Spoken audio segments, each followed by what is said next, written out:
back to Stacy So-and-so. Thank you for joining me again this week, and welcome to all the new subscribers. I appreciate that you guys are all here. So this week I am finally going to make my cover up so that when I'm sewing I don't end up completely covered in little tiny fuzzies and bits of thread. So as a reminder, this is the pattern I'm going to be using. I'll be making this version right here. It is a vintage pattern from, I believe it's 1972, but I think this will be perfect. It'll keep, like I said, Ernie, I apologize. You're going to find a couple of times throughout this video that Ernie decides to make an appearance. So I appreciate your patience with that. What? Okay, hold on. Okay, for those who don't know, this is Ernie. There we go. We just adopted him. It was a month yesterday that he's been with us. He's had a lot to learn. He's still learning. And the one thing that he hasn't learned is that when I'm filming, it's not a good time to kick the camera and come running in. But this is all he really wants right here. Okay? All right, so shall we get sewing? Okay. We're going to get sewing now.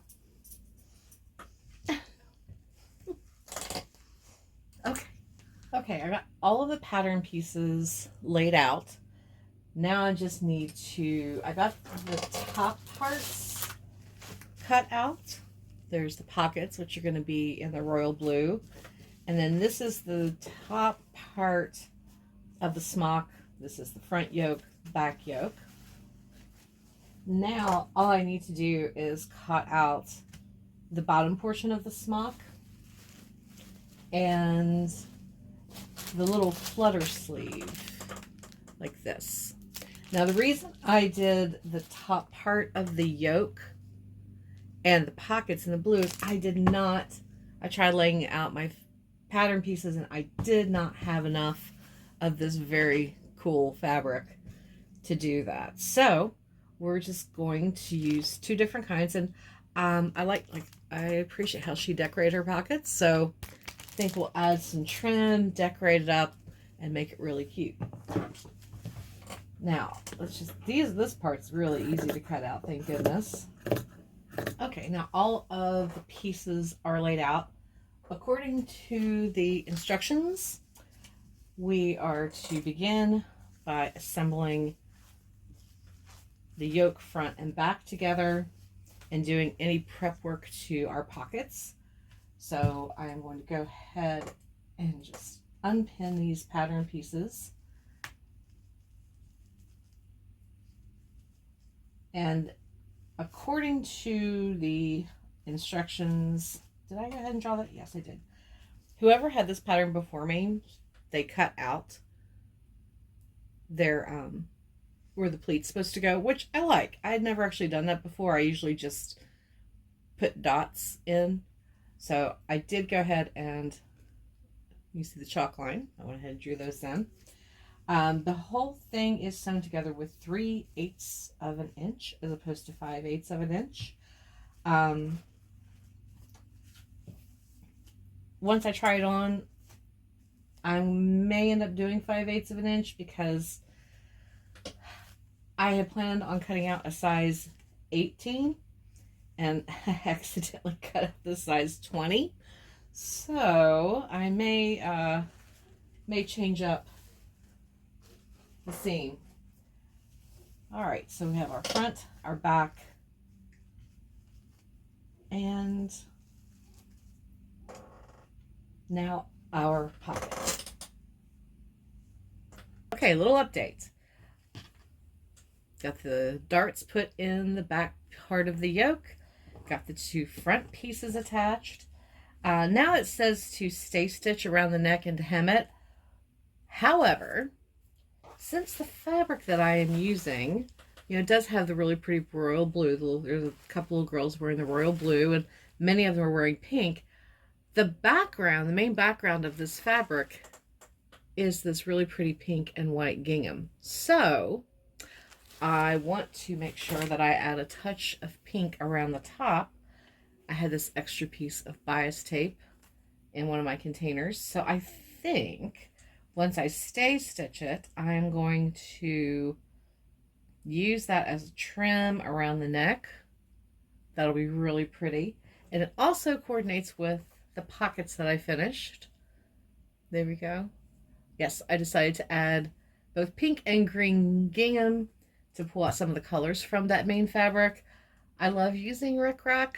It just gives me that, that 60s or 70s vibe.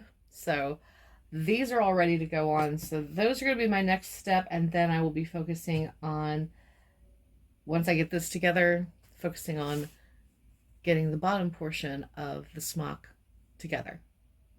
Here we are. We're getting so close to being done. Now the instructions say that if you want, you can, whoops, there we go.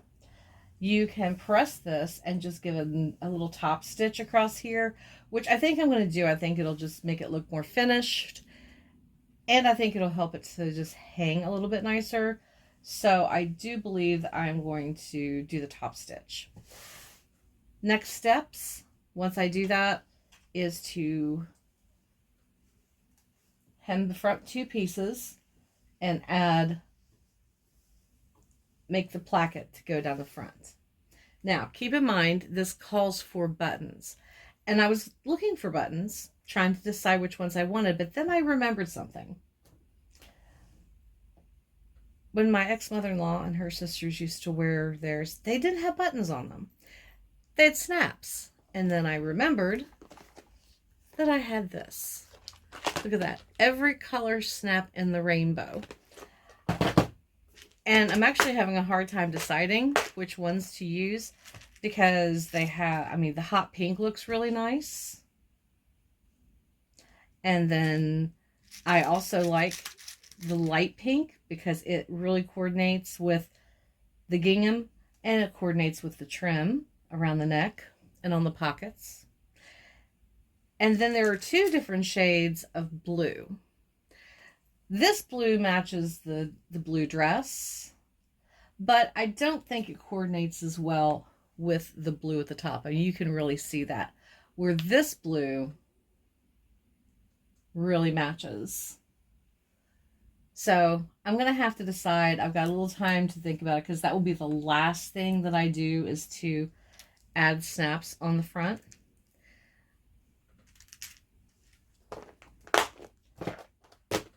So once I get the top stitching done and the placket down the front done, the only other things are pretty small. This is the flutter part of the sleeve, and I need to just give a narrow hem all the way around this curved edge, gather this up just a little bit, pin it with right sides together, sew it right sides together, and then the sleeves will be done. Because it's not really a sleeve. It's just kind of like a little flutter. Will be very simple. At that point, I will try it on because I have a feeling this is going to be quite a bit long on me, which is to be expected since I am very short. So I may have to give it a pretty good size hem or cut it off, but we shall see. It might not be a bad thing to have a little bit longer since I am sewing. I'll be wearing it when I'm sewing it. Sometimes the things I wear are a little bit longer, so we'll see. So we got to do that. Oh, and we can't forget, we're going to need to add the pockets to the front as well. So I will wait till I try it. I'm going to try it on just to kind of see where the pockets work well for me. Because again, short means short arms. So, but doesn't that coordinate nice? I'm glad I added the rickrack. I just think it just looks fun. Okay, it's time for a fit check. I think it's going really well so far. So let me back up. Oh, Ernie's in the way. As it turns out, the length is just right. It's just going to need a mild hem. Hi, buddy. Hi. No. You like Mommy's new apron? Okay. Down. Down. Sorry, we are still working on down. So everything is lining up perfectly. I did take it in underneath the arms just a little bit more it was just too big. But as you can see, it's working out perfectly. So now all I have to do is add the flutter sleeves and hem it, and then we'll be ready for the snaps. Hi. And we are almost done. So you can see I got the little flutter sleeves attached. And now all I have left to do is actually attach the snaps. What I did to determine how many I wanted and how far apart I needed them, I measured from the neckline all the way to the hem, which ended up being 29 inches. I took it up to 28 because I figured that's going to be easier math, and it was. So I chose to do 7 snaps, and I did go ahead and go with the light pink because I really like the way it just coordinated with the trim. And so all I did was I just measured 4 inches from the bottom of one snap into the next. And so they are all spaced. They've not been attached yet. All I did was, since they have the little, there you go, I just went ahead and stuck them in place just so I could see them. So now all I have to do is attach the top snap and then the bottom piece on the underside. So there's the underside. Those will go underneath here and just line up. So I'm done, and I'm really happy with the way this turned out.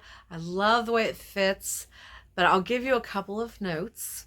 Now, the first thing is, if you remember at the beginning, I said I accidentally cut the size 20 instead of the size 18.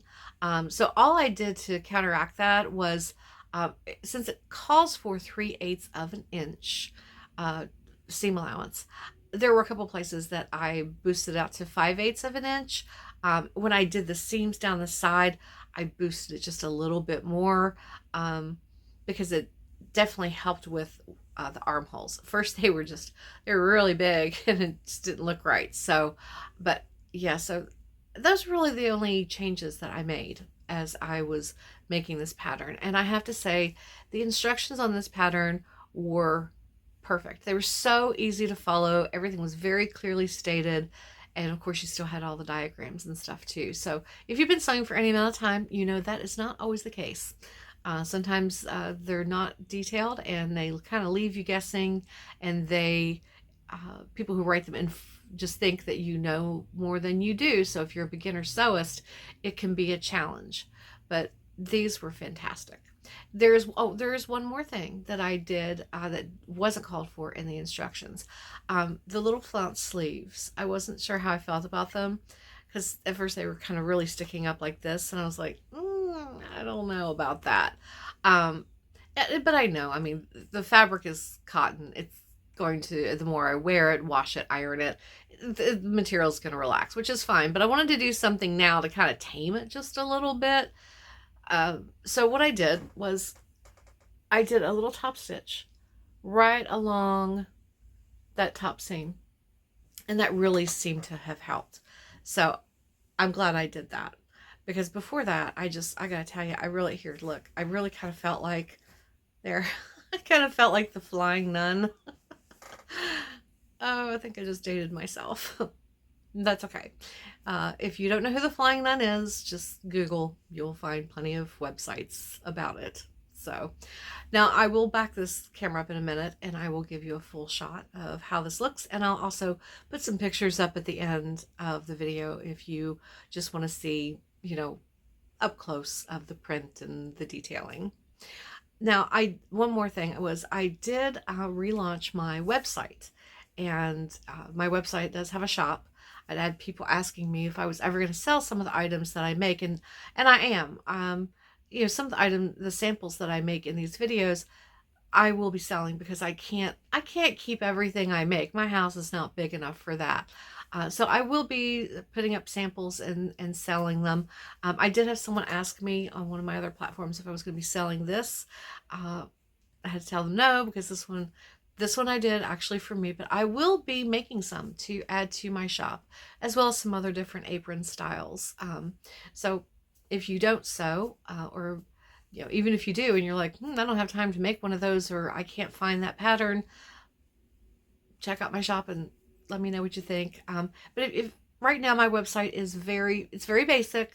I was just grateful to be able to get it up with my brother's help. So if you get a chance to check it out, just hop over to stacysoandso.com. The link is attached to this account if you're curious and you just want to check it out. So, all right, so let me back up the camera and show you the full vision of my smock. Here we go. Here's a little close up to see the sleeves. It's much better. Like I said, they don't stick out nearly as much. This all fits really well. You can see the armholes. Taking it in that little extra bit made a big difference. So, and the length of this turned out perfectly. I thought I was going to have to really hem it, but I thought I was going to cut it off and hem it, but I didn't. It's actually good. It's just above mid-thigh. So my pockets. It's a shot of the back. So yeah, I'm really pleased, and it definitely covers me up.